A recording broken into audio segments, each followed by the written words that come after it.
اعوذ باللہ من الشیطان الرجیم بسم اللہ الرحمن الرحیم الحمد للہ رب العالمین والصلاة والسلام علی سید الانبیاء والمرسلین وعلی آلہ وصحبہ اجمعین ومن تبعهم بإحسان الی یوم الدین۔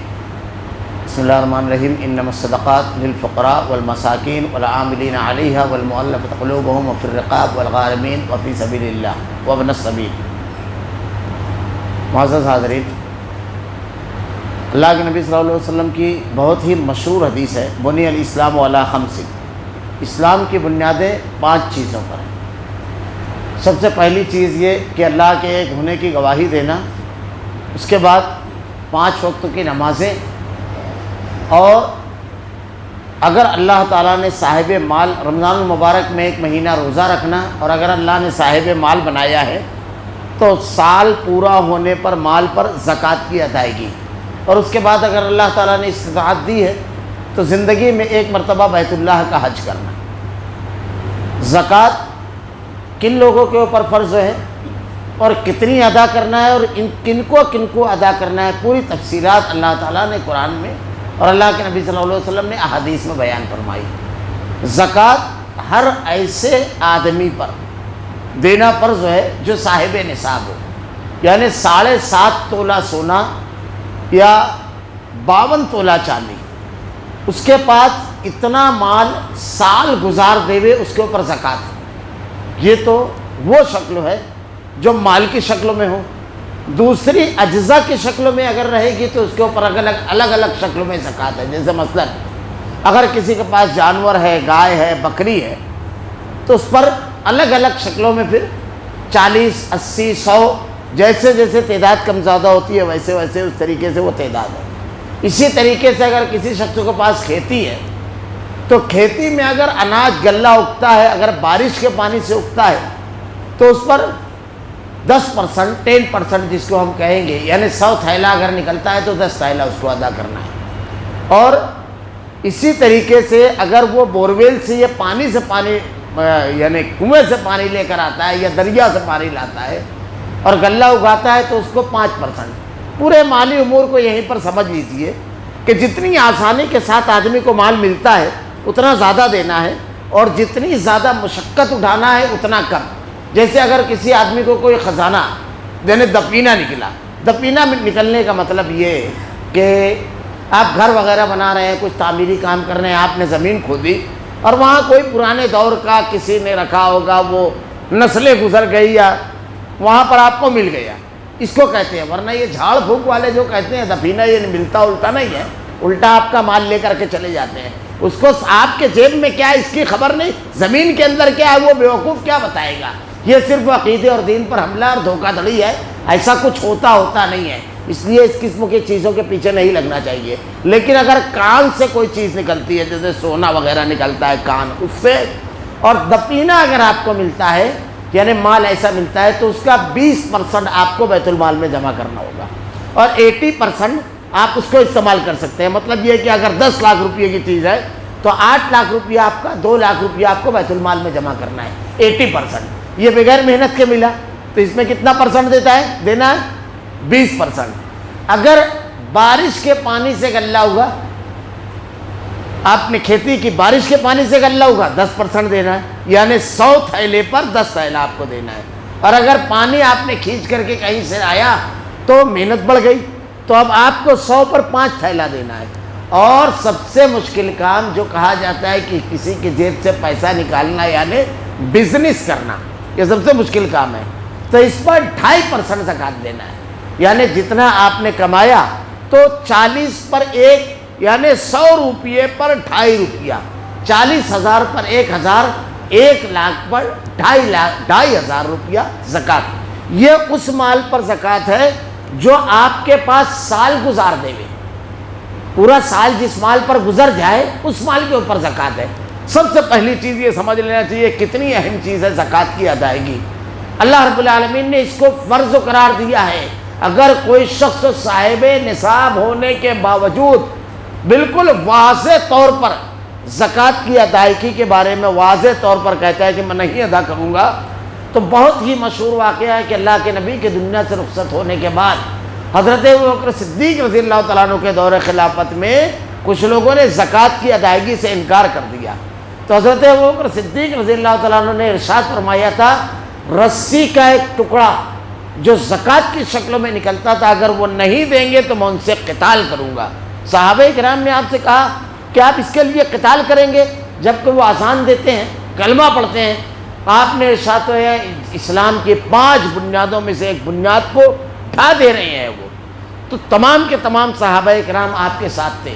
تو زکوٰۃ نہیں دینے والا شخص اگر حکومت رہے گی تو اس کے خلاف طاقت کا استعمال کیا جائے گا۔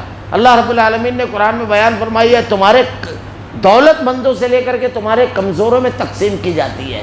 زکوٰۃ دینے سے اللہ نے ارشاد فرمایا ہے تمہارے مال میں اللہ تعالیٰ اضافہ کرے گا، صدقات اور مصیبتوں سے اللہ تعالیٰ حفاظت کرے گا۔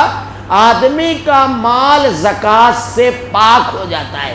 زکوٰۃ جو ہے یہ مال کا میل ہے، لیکن یہاں پر ایک چیز ذرا سا واضح طور پر سمجھ لیجیے، مال کا میل کس کے لیے ہے؟ جو زکوٰۃ دے رہا ہے، یعنی جس آدمی کے پاس اتنا مال ہے کہ وہ زکوٰۃ دے رہا ہے تو اس کا میل ہے، لیکن جو لے رہا ہے اس کے لیے میل نہیں ہے۔ ہمارے یہاں یہ سمجھتے ہیں زکوٰۃ کے معاملے میں، میں اس کی مفصل بحث آگے کروں گا انشاءاللہ العزیز، کہ کوئی آدمی اگر لنگڑا لولا ہے تو وہی صرف زکوٰۃ لے سکتا ہے۔ ایسا نہیں ہے، ایسا نہیں ہے۔ اللہ نے ہم پر سود حرام کیا ہے، اللہ نے کسی کا مال لے کر غضب کرنا حرام کیا ہے، بزنس میں بےایمانی کر کے کسی کا مال ڈبا لینا ہم کو حرام کیا ہے۔ زکوٰۃ اور صدقات اللہ نے جائز کیے ہیں۔ مقروض ہے اگر اللہ آدمی ضرورت مند ہے، اس کے کھانے خرچ کے علاوہ کچھ نہیں بچتا ہے اور دوسری ضرورتوں پر وہ خالی ہاتھ رہتا ہے، وہ زکوٰۃ لے سکتا ہے۔ میں اس کی تفصیل انشاءاللہ العزیز فقراء اور مساکین کی بحث میں بتاؤں گا۔ تو زکوٰۃ جو ہے وہ مال کو پاک اور صاف کرنے والی ہے، اس کی بنیاد پر اللہ تعالیٰ مال کو محفوظ رکھتا ہے۔ سورہ قلم میں ایک پورا واقعہ اللہ تعالیٰ نے نقل کیا ہے کہ ایک آدمی تھا، بہت زبردست تو کھیتی تھی اس کی، پورا واقعہ اللہ تعالیٰ نے قرآن میں نقل کیا ہے۔ تو وہ جب فصل توڑتا تو تمام غریبوں اور کمزوروں کو بلا لیتا اور کہتا کہ فصل توڑتے وقت تو آ جانا۔ جب وہ آتے تو مال کو 3 حصے میں تقسیم کر کے ایک حصہ وہ ان لوگوں میں دے دیتا، ایک حصہ اپنے اہل خانہ یعنی گھر والوں کے لیے لا کر رکھ لیتا جو سال بھر اس کو کافی ہوتا، اور ایک حصہ کھیتی میں انویسٹ کرتا جو کھیتی کے سال بھر کے اخراجات تھے اس کے لیے۔ جب اس کی وفات ہوئی تو بچوں نے آپس میں کہا کہ ابا تو بہت بیوقوف آدمی تھے، اگر یہ پورا پیسہ اپنے گھر آ جائے، یہ جو اپنے بانٹ دیتے ہیں تو کتنا مال بڑھ جائے گا۔ تو انہوں نے قرآن نے تذکرہ کیا ہے، رات میں جب یہ لوگ نکلے اندھیرے میں تو چپکے چپکے بات کرتے ہوئے جا رہے ہیں کہ آہستہ آواز نکالو کوئی سن نہ لے، اور ہم چپکے چپکے اپنا مال پورا کے پورا توڑ کر کے لے آئیں گے گھر پر۔ لیکن جب رات کے اندھیرے میں یہ لوگ اپنے کھیت کے مقام پر پہنچے تو وہاں پر ان کو ایک اجڑا ہوا جلا ہوا بالکل خس و خاشاک ایک علاقہ نظر آیا، تو کہنے لگے کہ یہ ہمارا باغ نہیں ہے، ابھی کل تو ہم شام میں جب یہاں سے گئے سورج غروب ہونے سے پہلے، یعنی جب ہم لوگ یہاں سے نکلے تو پھلوں سے لدے ہوئے درختوں کو چھوڑ کر کے گئے تھے۔ پھر دوسرے بھائیوں نے نظر دوڑائی اطراف کے علاقوں پر کہ یہ دیکھو وہ چٹان ہے، یہ دیکھیے وہ راستہ ہے، یہ دیکھیے یہ اتار یہ چڑھاؤ، ارے یہ سب تو ہمارے باغ کے اطراف کی علامتیں ہیں، یہ تو ہمارا باغ ہی ہے۔ اللہ تعالیٰ نے ایک بگولا بھیجا، اس نے اس باغ کو پورا کے پورا کھا گیا، ختم کر دیا، اس باغ کو پورا کے پورا کھا گیا۔ وہ لوگ آپس میں پھر ایک دوسرے کو ملامت کرنے لگے کہ ہماری وجہ سے، یعنی ہم لوگوں نے یہ جو منصوبہ بنایا اللہ تعالیٰ نے یہ پورا کے پورا مال ہم سے چھین لیا۔ پھر وہ ایک دوسرے کو لعنت ملامت اور توبہ کرنے لگے۔ اللہ تعالیٰ نے کہا یہ تو دنیا کا عذاب ہے، آخرت کا جو عذاب ہے اللہ نے قرآن میں بیان فرمایا کہ یہ مال جو ہے ان کو قیامت کو روز اس کے آگ بنائی جائے گی اور اسی سے اس کو داغا جائے گا۔ اللہ نے قرآن میں کہا ہے کہ یہی مال ہے جس کو تم جمع کر کے سونت سونت کر کے اور لوگوں سے لے کر کے جمع کر کے رکھتے تھے، یہی مال ہے وہ۔ اللہ کے نبی نے کہا گنجے سانپ کی شکل میں اس مال کو اس کے اوپر لاد دیا جائے گا، اور اگر جانور وغیرہ رہیں گے تو اللہ کے نبی نے کہا کہ اس کو زبردست تو سینگ دی جائے گی، وہ اسی سینگ سے مارے گا اور اس کو اپنے پیروں تلے روندے گا۔ اللہ کے نبی نے ارشاد فرمایا کہ میں نے شب معراج دیکھا کہ کچھ لوگوں کو چتھڑے لٹک رہے ہیں اور وہ جانوروں کی طرح تھوہڑ یہ تمام چیزیں کھانے پر مجبور ہیں۔ میں نے حضرت جبرائیل سے پوچھا ان کو کس بات کی سزا ہے؟ حضرت جبرائیل نے ارشاد فرمایا یہ لوگ زکوٰۃ کی ادائیگی نہیں کیا کرتے تھے، یہ وہ لوگ ہیں۔ تو اس پر سخت وعید اور عذاب ہے زکوٰۃ کے نہ دینے والے پر۔ زکوٰۃ کی ادائیگی کے بارے میں اللہ رب العالمین کی طرف سے خوشی کی، اللہ رب العالمین کی طرف سے مال کے بڑھنے کی، یہ تمام چیزیں ہیں، مال کے حفاظت کی۔ شیطان وسوسہ ڈالتا ہے کہ مال اللہ کے راستے میں خرچ مت کرو۔ اللہ نے قرآن میں زکوٰۃ اور صدقات کے بحث کے بیچ کہا ہے، دو طریقے کا وسوسہ رہتا ہے۔ ایک تو یہ اتنا زیادہ مال اگر اللہ کے راستے میں دے دیں گے، اب آدمی کے پاس 50-60 لاکھ روپیہ ہے تو اس میں سے 1 لاکھ روپیہ اللہ کے راستے میں، یہ صدقے کی زکوٰۃ تو ہم بہرحال ادا کرنا ہے، کیونکہ اگر 50 لاکھ روپیہ آدمی کے پاس تو 1.25 لاکھ روپیہ ایسے ہی زکوٰۃ ہو جاتی ہے۔ تو اگر آدمی کے پاس مال ہے تو خرچ کرتے ہوئے وہ ڈرتا ہے اتنا پیسہ دے دے میں اللہ کے راستے میں، چپکے سے دینا ہو، آخرت کے لیے دینا ہے۔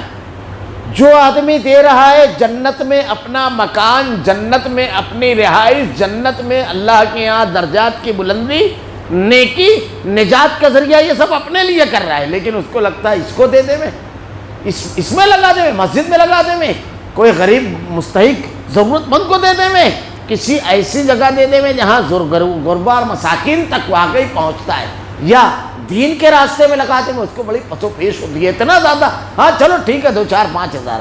اب ذرا سا یہی رک کر دکھیے، دیکھیے شیطان کے آدمی کو یرغمال کیسے کرتا ہے۔ سلف نے یہ بحثیں لکھی ہے، شیطان کبھی کبھی سامنے سے بہکاتا ہے، کبھی الگ طریقہ ہوتا ہے۔ اگر ایک آدمی کے گھر میں شادی ہے تو وہ اخراجات 4 لاکھ 5 لاکھ کرنا ہے، دعوت، ارے یہاں بھی گھر بھر دیں، یہاں سے بھی آتی ہے، ذرا خیال رکھنا پڑے گا، یہاں پر ہم تعلقات مینٹین کرتے ہیں، خیال رکھتے ہیں، یہاں پر آدمی کبھی نہیں سوچتا ہے۔ سوچنے کی بات ہے، بیٹی کی شادی ہے، بیٹے کی شادی ہے، سماج اور معاشرے کے تعلقات کو مینٹین کرنا ہے، اور حقیقت اس کو رکھنا بھی چاہیے، رواداری ہے، لیکن اللہ رب العالمین کی بندگی کو ہم کتنا مینٹین کر کے رکھتے ہیں، یہ سوال کسی اور سے نہیں، خود اپنے اس دل سے پوچھے جہاں اللہ کی محبت دھڑکتی ہے، کہ اللہ کے راستے میں دینے کے لیے ہمارا معاملہ کیسا ہوتا ہے۔ اللہ کے نبی نے ارشاد فرمایا صبح جب ہوتی ہے دو فرشتے ذرا سا دیکھیے، مال کے بڑھنے کے اسباب ہم تلاش کرتے ہیں، اور مال کے کم مندی سے آدمی ڈرتا ہے، اور کمائی اللہ نے رکھا ہے خوب کماؤ، خوب جتنا اللہ تعالیٰ دے۔ صحابہ کرام حضرت عبد الرحمن بن عوف رضی اللہ تعالیٰ عنہ 600 گھوڑے 400 اونٹ ماں پالان کے دے رہے ہیں۔ حضرت عثمان ذو النورین رضی اللہ تعالیٰ نے ایک مرتبہ مدینہ میں قحط پڑا، بہت بڑا قافلہ آیا، تمام تجار آ کر کے مال مانگنے لگے، کہا مجھ کو اس سے زیادہ کا مل رہا ہے، اس سے زیادہ کا مل رہا ہے، اس سے زیادہ کا مل رہا ہے۔ تو لوگوں نے کہا سارے تاجر یہاں موجود ہے، اب اس سے بڑھ کر ریٹ کون دے گا؟ تو کہا اس سے 10 گنا مل رہا ہے۔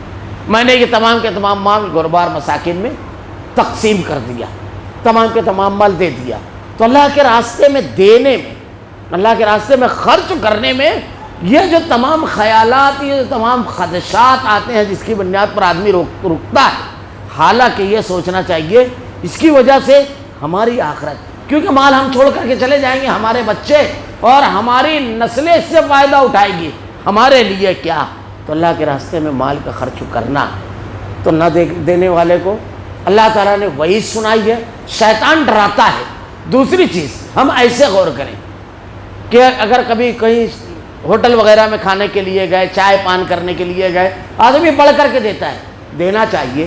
دوست و احباب رشتہ داروں کو اگر آدمی کھلاتا ہے تو یہ بھی صدقہ ہے، بہت اچھی چیز ہے، لیکن اللہ کے راستے میں دیتے وقت تو ہماری کیفیت کیا ہوتی ہے؟ بڑا ہوا ہاتھ ہونا چاہیے۔ اگر میں صحابہ کرام کے واقعات بتاؤں، اتنی بڑی دولت آتی تھی، اور اتنی تیزی سے ایک صحابی کے پاس اللہ کے نبی صلی اللہ علیہ وسلم کے جو صحابہ تھے، بکری کا ایک حصہ آیا بطور تحفہ، ان کے ہاں کسی نے بکری ذبح کی اور ایک حصہ بھیجا گوشتوں کا، کتنا وہ ایک دوسرے کا خیال رکھنے والے تھے۔ انہوں نے اپنے دوسرے ساتھی کو بھیجا، انہوں نے دوسرے کو، گھومتا ہوا وہ پھر ان کے گھر آ گیا۔ کتنا ایک دوسرے کا درد اور خیال رکھنے والے تھے، اللہ کے راستے میں کتنا خرچ کرنے والے تھے۔ ابو طلحہ کا واقعہ ہے، حضرت ابوبکر صدیق رضی اللہ تعالیٰ عنہ کے گھرانے کی بیٹی تھی، ان کے ہاں 10,000 دینار آیا ان کے ہاں، تو بے چین ہے، کہنے لگے کیا ہوا؟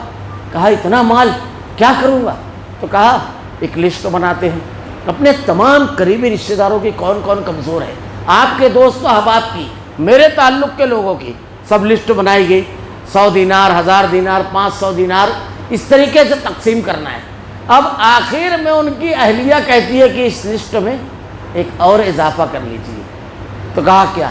کہا اس میں طلحہ کا گھرانہ لکھ لیجیے، پورا مال ہے ان کا، کہتے ہیں اس میں ان کا بھی گھرانہ لکھ لیجیے کہ ہمارے اوپر، یعنی ان لوگوں کے پاس جب مال آتا تھا تو بالکل آپ گھر بنائیے، کاروبار بنائیے، اللہ آپ کو خوب برکت دے، لیکن اپنی آخرت کی فکر کرتے تھے کہ ہم کو آخرت کے لیے بھی کچھ بنانا ہے، اللہ کے یہاں بھی کچھ بنانا ہے، اور شیطان بھلا دیتا ہے۔ ہمارے پاس 1 کروڑ روپیہ آیا، ہم نے سارے حساب رکھ لیے، لیکن اپنا خود کا آدمی کا حساب نہیں رکھتا ہے، وہ بیوی کا، بچوں کا، سب کا، لیکن سب چھوڑ کر چلا جائے گا، اپنی آخرت کا حساب اس میں نہیں رکھتا ہے۔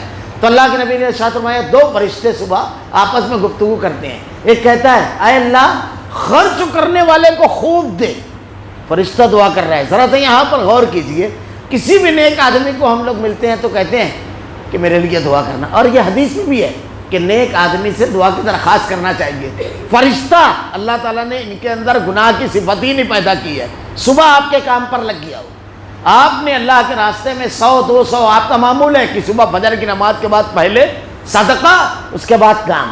اب یہ صدقہ نکالے کیا کیا ہو گیا؟ پہلا تو یہ فرشتے نے کہا اللہ اس کے مال میں اضافہ کر۔ اب مال میں اضافے کا مطلب آپ کیا سمجھتے ہیں؟ آپ گئے مارکیٹ میں، ایسا سودا آپ کے سامنے آئے گا کہ آپ نے سوچا بھی نہیں ہوگا، آئے گا چل کر، فرشتے نے دعا کی ہے، وہ آدمی چل کر آئے گا آپ کے پاس بیچنے، آپ سے زیادہ نہ مال کوانٹٹی میں مال خریدنے گاہک اللہ بھیجے گا۔ جب اللہ کے اوپر توکل کرو تو یہ ہوتا ہے۔ تو اللہ کے نبی نے ارشاد فرمایا اس کے لیے دعا کرتا ہے۔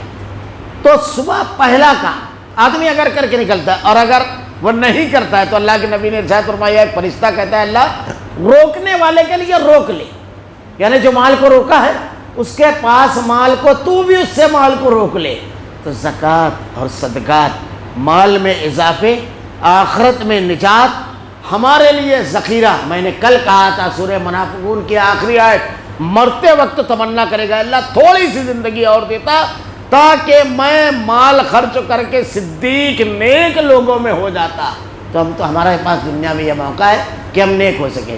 زکوٰۃ کی ادائیگی جو ہے ان لوگوں کے اوپر جن کے پاس مال سال گزار دے ہوئے، اتنا مال 7.5 تولہ سونا یا 52 تولہ چاندی، 7.5 تولہ سونا ہمارے یہاں جو آج کہا جاتا ہے، تو عرب میں 14 گرام کا سونا ہوتا تھا، تو اسی مناسبت سے وہ کچھ 8 تولے کو اوپر جاتا ہے، یعنی 84 گرام کے آس پاس، 82 گرام 84 گرام کے آس پاس بیٹھتا ہے۔ اتنا سونا یا چاندی، 52 تولہ چاندی، تو سونا اگر آدمی کے پاس اتنا ہے مقدار میں تو اس کو زکوٰۃ نکالنا یا اتنا مال ہے۔ اس میں ایک بحث یہ بھی ہے پیمانہ کس کو پکڑا جائے، کیونکہ ایک سونے کی قیمت بہت زیادہ ہوتی ہے، چاندی کی کم ہوتی ہے، تو پیمانہ کس کو مانا جائے؟ سلف نے ایک بات بڑی پیاری لکھی ہے کہ کم جس کی قیمت ہے اس کو پیمانہ مانا جائے، جس کی کم ہے، اس لیے کہ مال کا سرکولیشن ہوگا، جتنا زیادہ سرکولیشن ہوگا اتنی زیادہ غریبی اور برائی کم ہوگی اور غربت کا خاتمہ ہوگا۔ تو کم کو اس لیے مانا جائے کہ یہ زائد مال ہے، ضرورت سے زائد مال پر زکوٰۃ ہے۔ ایسا نہیں ہے کہ آپ کی ضرورت کا جو مال ہے اس کے اوپر زکوٰۃ ہے، ضرورت کی اشیاء پر بھی زکوٰۃ نہیں ہے، استعمال کی جیسے گھر کے اوپر زکوٰۃ نہیں ہے، موٹر سائیکل پر زکوٰۃ نہیں ہے۔ زکوٰۃ مال نمو پر ہے۔ مال نمو کس کو کہتے ہیں؟ جو مال بڑھتا ہے، جیسے اب ہمارے یہاں کارخانہ ہے تو کارخانے کا جو شیڈ ہے اس کے اوپر زکوٰۃ نہیں ہے، جو لوم ہے اس کے اوپر زکوٰۃ نہیں ہے، مال نمو نہیں ہے، مگر اس میں جو تانات بانا رہتا ہے، یعنی جو اس کے اوپر وہ لگا رہتا ہے وہ بڑھتا اور کم ہوتا ہے تو اس کے اوپر زکوٰۃ ہے۔ تو ایسا مال جس کو کہتے ہیں مال نمو، جیسے آپ کے پاس کھیت ہے، اب ہائی وے پر اگر کھیت ہے تو 1 کروڑ روپیہ ایکڑ اگر اس کی قیمت ہے، 10 ایکڑ ہے، اب اس میں آپ کو صرف 100 تھیلہ اناج آتا ہے تو آپ کو 10 ہی تھیلہ لینا ہے، تو وہ زمین کی قیمت پر زکوٰۃ نہیں ہے، زمین میں جو اگ رہا ہے مال نمو اس پر۔ ایسے ہی اگر کوئی آدمی کے پاس کرانے کی دکان ہے تو دکان کے اوپر زکوٰۃ نہیں ہے، بلکہ جو مال گھوم رہا ہے اس پر۔ اب اس کے ساتھ ساتھ مال کا جو ٹرن اوور ہوتا ہے، تو جو مارکیٹ میں مال لینا ہے، جو دینا ہے، مقروض ہے اگر آدمی تو اس کے اوپر زکوٰۃ نہیں ہے، لیکن لے دے کر کے زکوٰۃ کے نصاب میں آ جاتا ہے تو اس کے اوپر زکوٰۃ ہے۔ زکوٰۃ کو ادا کرنا ہے ہر صورت میں۔ کل انشاءاللہ العزیز اس کی تفصیلات، کتنے مال پر کتنا، کس کو دینا ہے، اس کو بیان کریں گے۔ اللہ رب العالمین سے دعا ہے، رب العالمین الہ العالمین کشادگی دے رزق میں، مال دے رب العالمین رزق میں، لیکن اللہ وہ دل عطا کر رب العالمین کے تیرے راستے میں خرچ کریں رب العالمین، الہ العالمین اپنے اہل و عیال کو کشادگی کے ساتھ پال سکیں رب العالمین، لیکن اللہ اپنی آخرت کے لیے رب العالمین تیرے راستے میں خرچ کرنے والا بنا، زکوٰۃ کی ادائیگی کرنے والا، صدقات کی ادائیگی کرنے والا رب العالمین بنا۔ الہ العالمین تیری رضا اور خوشنودی جتنی نعمتیں تو نے دی ہے، صحت، مال، اولاد، گفتگو، ہر چیز کے ذریعے اللہ جنت کو حاصل کرنے کی کوشش کرنے والا عمل کرنے کی توفیق دے۔ اللہ ہمارا خاتمہ ایمان پر فرما۔ ربنا لا تزغ قلوبنا بعد إذ هديتنا وهب لنا من لدنك رحمة إنك أنت الوهاب۔ سبحانك اللهم وبحمدك أشهد أن لا إله إلا أنت أستغفرك وأتوب إليك۔